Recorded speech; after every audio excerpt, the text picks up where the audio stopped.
Member of Anti-Poverty has taken offense at a statement by the Minister of Romy. Minister of Education announces the unveiling of the Phillipsburg Jubilees Library project. An MP for the NA says no set policy was ever put in place. Those are the headlines for Thursday, November the 5th, 2020.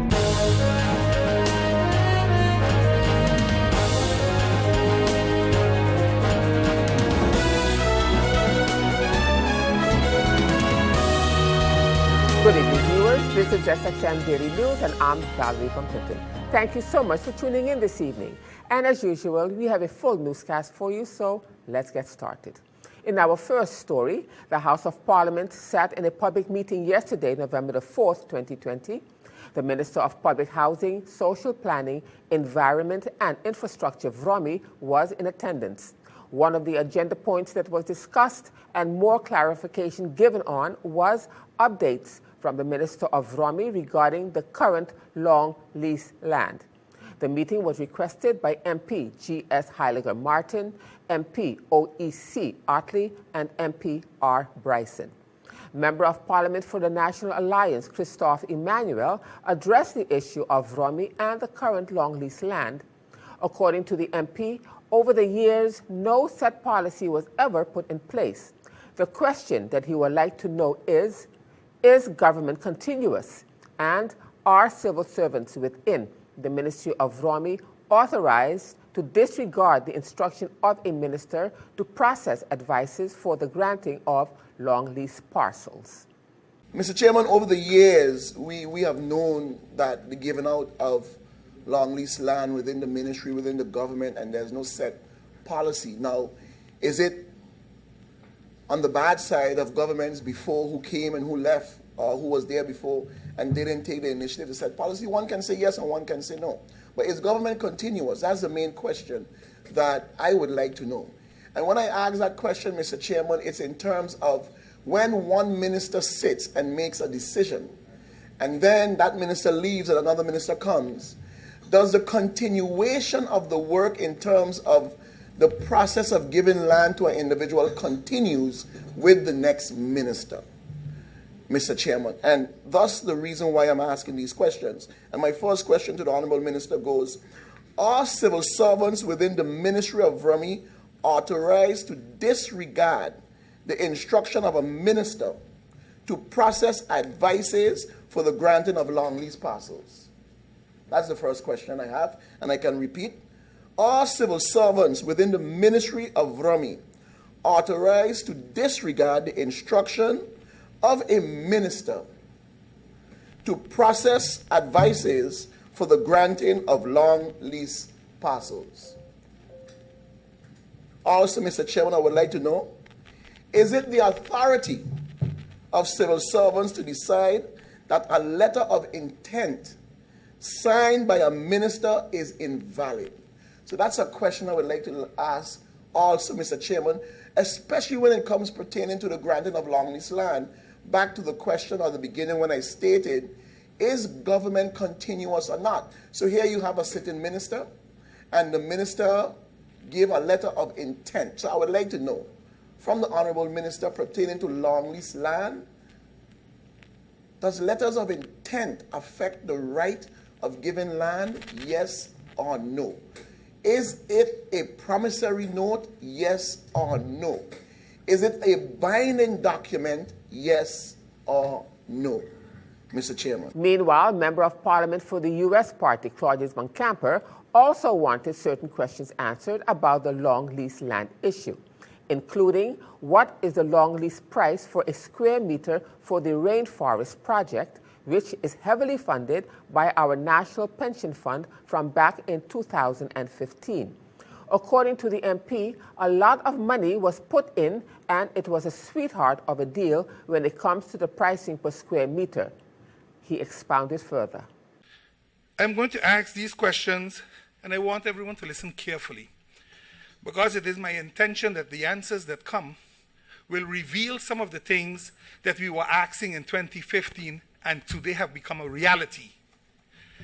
Mr. Chairman, I would like to know, what the long lease price per square meter is for Rainforest, the project, the experiment, whatever you want to call it, which is heavily funded by our National Pension Fund from back in 2015.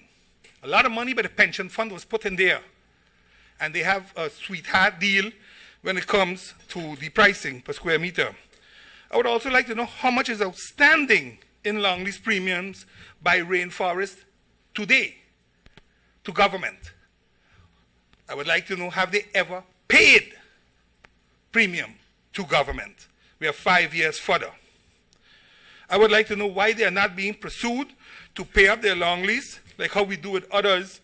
And we just recently had that whole saga at the airport road, I believe it was with the shipyard, looking to collect monies. Mr. Chairman, what agreements were made with the entities like the Emilio Wilson Foundation, the Nature Foundation, and others regarding subsidies based on amount of visitors to the Rainforest Project? Because when I talk to those entities, I don't get the impression that they have gotten 1 red cent. What was the reason for granting such a low premium compared to other businesses and locals that do commercial business in the same area? So this is not town versus cul-de-sac. This is cul-de-sac versus cul-de-sac. Yet the prices are very different. What is the price for commercial lease in that area by government? Mr. Chairman, the last question towards Rainforest is that current long lease price being reviewed, seeing that the law allows review after 5 years?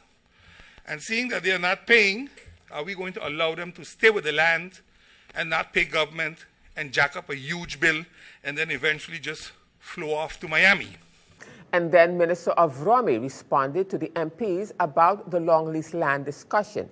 The Honorable Minister also gave an elucidation about feeling undermined. One point that stood out, MP Peterson, you asked me, have you ever felt undermined? I would like to give an elucidation as undermine. The definition is lessen the effectiveness, power or ability, especially gradually. And synonym is to sabotage. We recently had a case with Alegria, as you are fully aware of. And I guess I don't need to say anything further. I guess you understand where I'm coming from. I have received particular advices from the departments. And the way the advices were brought to my attention, of course, I questioned certain things and the lack of consistency. So I will elucidate in the subsequent meeting as to more in depth to your question posed. And Pre Bryson, you also indicated that most civil servants have good intentions, and I believe that. A vast amount of hard-working civil servants we have across the ministries, and that is indeed the case. However, we do have some rotten apples, as you indicated, and those need to be dealt with across the board in every ministry. There are things that are going good in Vromi and things that are going not so good. And the good things, we encourage them, and the bad things, we discourage them. And I would like to end by stating also, MP Ponteflet, you said something that really stood out. You said working against the minister, or me in this case, is definitely working against the people of St. Martin.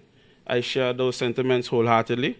That will be all in response to the questions and statements I will pose.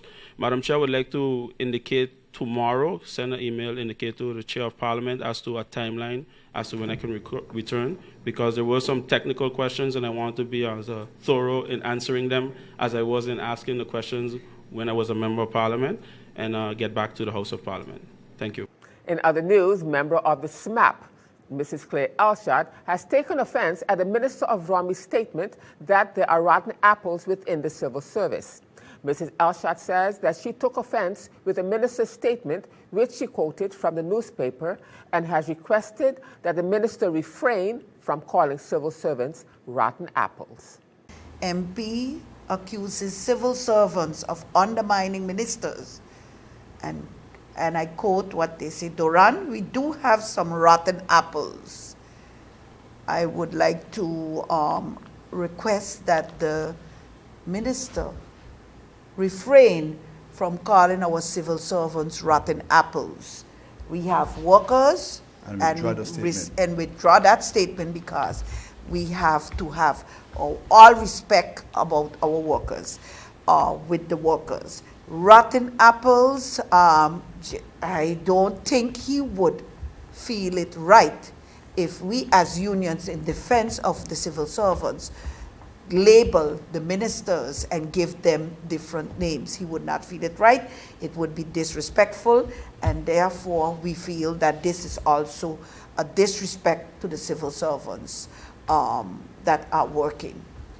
We must say truthfully that civil servants has been used in political arenas by the political parties in a number of areas, but to call them rotten, it is really not appropriate.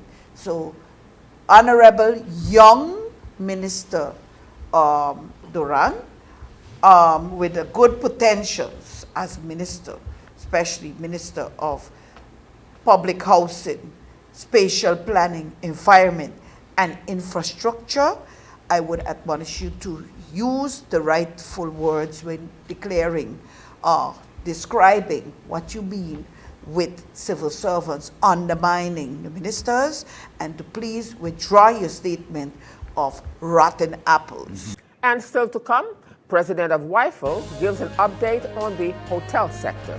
We'll have the details to that story and much more when SXM Daily News returns.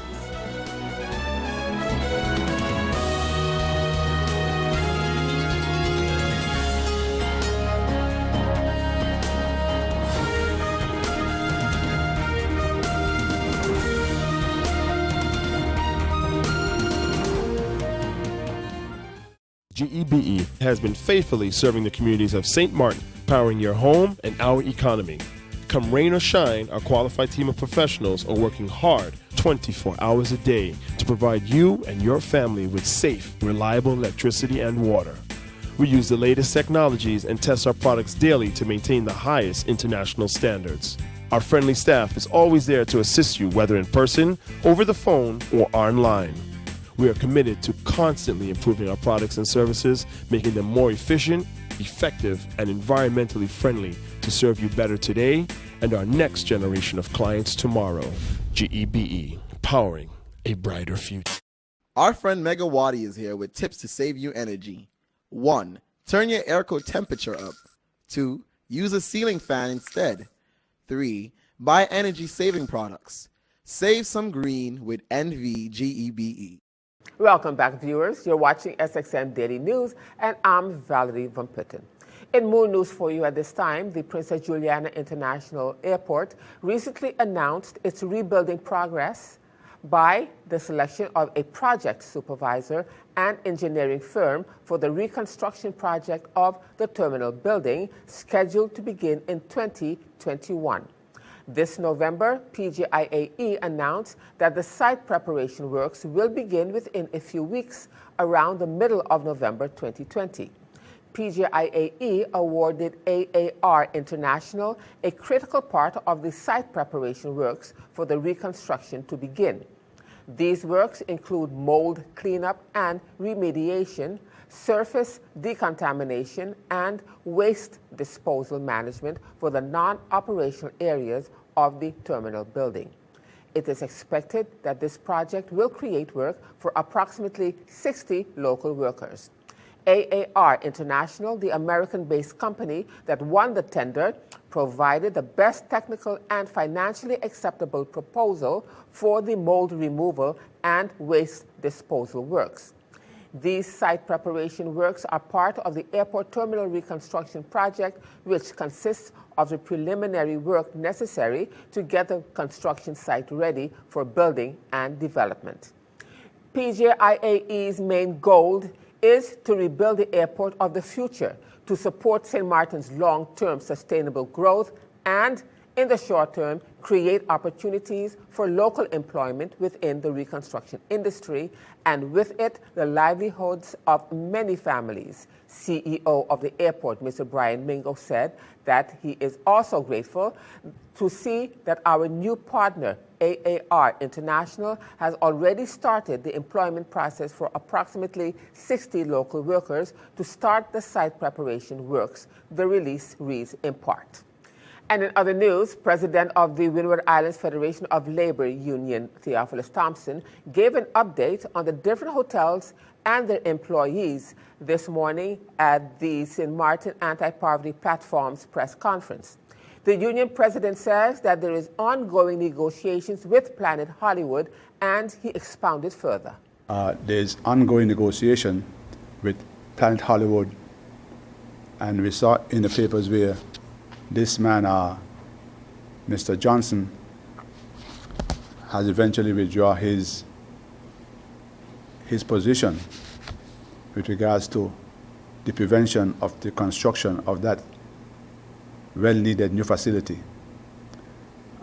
We're having continuous meeting with the employees to update them as to what's happening as far as we know. And as of today, around 11:30, just after this press conference, we'll be having a meeting with the developers of the new resort. We are discussing with regards to putting in place guarantees for employment, salaries, as well as their plan for going forward. We also have good news that the resort of Royal Palm and Flamingo, which represent the employees there, should come back on stream within a couple weeks. When I say a couple of weeks, by January, they should be up and running. They already begin to interview employees who will go through certain training so that they can be fit and ready to engage themselves in the new facilities. You know, technology has changed the workplace, and everything today is based on your technical skills. And that's why WIFL, through its institution to train workers, especially in computer skills, has those training ongoing, because it's important that we prepare our people, prepare the workers who has to fit in this new period of coming back with our economy. So we are also in dialogue with Oyster Bay Resort. We're having some hiccups though with Puerto Copacoy, because that company, the owners and management of that company, seems to be ignoring workers' rights. Even if they are summoned or called by the Labor Department, they ignore those calls and summons. We are also in dialogue with the towers to find a solution to the closure of the towers and the redundancy payment for those workers who work at the towers. And in more news for you at this time, Minister of Education, the Honorable Rodolphe Samuel, at the Council of Ministers weekly press briefing yesterday, announced the unveiling of the Phillipsburg Jubilee Libraries project, Learning Through Technology program, which will be launched on November the 9th, 2020. The minister says that the official name of the project is Learning of Our Past Through Technology of the Future. Today, I would like to inform you that the Phillipsburg Jubilee Library, together with the Division Education and Innovation and the Division Public Education, will unveil for the second time its project, Learning Through Technology. The origin of this phrase, without the past, there is no future, remains a mystery, but the message is clear. Understanding where you are going comes from knowing where we have been. Stories of a nation heritage are passed down from generation to generation, but as with all storytelling, details are often lost along the way. On November 9, 2020, the Ministry of Education, Culture, Youth and Sports unveils for the second time the app, so the application software, that integrates technology into culture. The main objective is to stimulate the local population, especially our young ones, to gain knowledge about our local culture and heritage. The official name of the project is Learning of Our Past Through Technology of the Future. Together, we will stand. So in that spirit, Phillipsburg Jubilee Library and the Division Education Innovation have teamed up to bring this awesome experience to you at the Phillipsburg Jubilee Library as we commemorate St. Martin's Day. The app will be part of the cultural heritage activities at the library, and as of November 9th, 2020, your library will be hosting the program, and some essential elements of our cultural heritage will be virtually available to the general public. How does it work? With your device, you can download a marker that is available at your library and enjoy a 3-minute explanation of subjects like the history of St. Martin, the slavery area on St. Martin, the importance of the cul-de-sac basin, the significance of the salt trade, and much, much more. With a one-stop heritage shopping at your library, there is also a St. Martin books collection with books like Cul-de-sac People, written by Mr. Matthias Vogus, Claude, A Portrait of Power, written by Fabian Badigeau, and the extensive illustrated book of Mr. Jose Patience, St. Martin, Yesterday, Today. The message to the younger generation is, you need to study your past if you want to change your future. And as we continue now with more news, these two items from the police blotter: scooter accidents and reckless driving continues to be a problem on the roads of St. Martin. The personnel of the traffic department is investigating a serious accident that took place on Friday, October the 30th, 2020, on the airport road, whereby a scooter rider was severely injured. According to the preliminary investigation, the rider with the initials VA, V-B, was traveling in the direction of the Causeway roundabout when, for reasons still unknown, lost control and collided into the divider opposite a car rental in the area. As a result of the collision, he suffered a broken jaw and lacerations to his face. He was treated at the scene by the personnel of the ambulance and later rushed to St. Martin Medical Center for further treatment. Seeing the severity of his injuries, the victim was later flown out to the Dominican Republic for specialized treatment. And the police force of St. Martin is again warning scooter and motorcycle riders about their behavior in traffic, especially during the upcoming St. Martin's Day celebrations. And in this other item from the police blotter, members of the Alpha team arrested an individual with the initials DEG, 43 years old, for his involvement in the smuggling of large amounts of narcotics via cargo facilities in Point Blanche earlier this year. This arrest took place on Tuesday, October 27, 2020, at the residence of the suspect. After being interrogated by members of the team, the suspect was given a summons to appear in court and was later released. This investigation is still ongoing.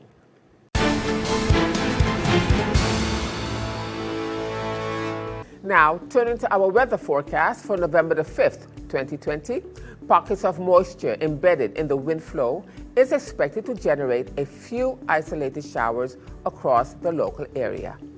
Moderate marine conditions can be expected for the next few days. Small craft operators and sea bathers should continue exercising caution. So our outlook through Saturday midday: partly cloudy, becoming cloudy at times with isolated showers. Now let's turn to your 3-day forecast.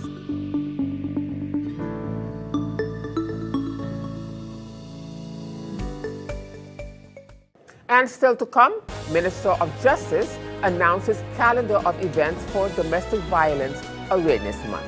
We'll have the details to that story and more when SXM Daily News returns.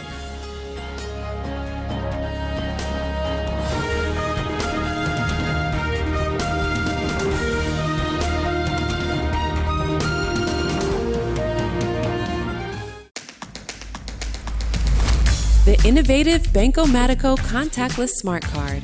Your Banco Matico smart card is now equipped with a contactless feature for payments, so get ready to tap and go. Contactless payments are fast, easy, secure, and accepted worldwide at all Maestro-enabled contactless terminals. Tap for transactions equivalent to or less than 100 NAF, or the US dollar equivalent. You will receive notifications via email anytime you tap. Tap, tap, and pay fast. Fast with WIB. For more information, visit our website at wib-bank.net. Tap and go with your partner in progress.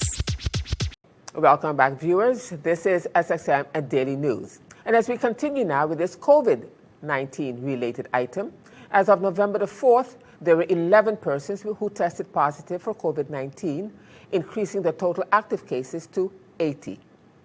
The total number of confirmed cases is now 870. The Collective Prevention Services, CPS, are monitoring 70 people in home isolation. 9 patients remains hospitalized at the St. Martin Medical Center, and 1 patient is isolated and is being monitored. The total number of deaths due to COVID-19 remains at 22. The number of people recovered since the first case surfaced on St. Martin remains at 768. 212 people are in quarantine based on contact tracing investigations carried out by CPS of persons who may have been in contact with any of the active cases. CPS has tested 1,238 travelers arriving at the Princess Juliana International Airport and 5,683 people throughout the community. As the numbers continue to fluctuate, CPS will continue to actively execute its contact tracing measures. And in continuing efforts to reduce the spread of the virus, you are asked to wear your masks in public, practice the 2-meter social distancing, sanitize and wash your hands frequently, and refrain from mass gatherings. And as we end this edition of SXM Daily News for this evening, at the Council of Ministers press briefing on Wednesday last, Minister of Justice, the Honorable Anna Richardson, announced the launching of a month of awareness for the domestic violence and gender-based violence theme. The Minister of Justice announced the calendar of events. This past Monday, November 2nd, the Ministry of Justice kicked off a month of awareness for domestic violence and gender-based violence with the theme, Abuse is a Crime, Not an Excuse. Though October is universally recognized as Domestic Violence Awareness Month, here in St. Martin, breast cancer awareness has a higher presence, and as such, activists of domestic violence has chosen to reserve November, as November 25th is internationally the International Day to Eliminate Violence Against Women. That said, the Ministry of Justice, with the collaborative efforts of Ms. Cassandra Richardson, domestic violence and gender-based violence specialist and co-founder of the Wildflower Institute, has developed a calendar that brings to you, the public, various levels of concentrated initiatives and efforts as it relates to domestic violence and gender-based violence. For example, a task force between the Ministry of Justice and the Ministry of Public Health, Social Development and Labor, VSR, has been established and will meet several times within the month of November in workshops focused on the required steps to complete the draft domestic violence policy. So, within a few weeks, the Minister of Justice and the Minister of VSR and their support staff look forward to having the policy published in the National Gazette, thereafter making it legal. And with that, viewers, it brings us to the end of this edition of SXM Daily News. I am Valerie Van Putten, thanking you so much for tuning in this evening.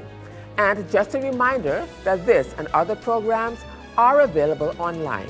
Simply log on to stmartinmediacenter.com for viewing. And on behalf of the SXM Daily News team, we thank you so much for watching and plan on meeting you right back here again tomorrow.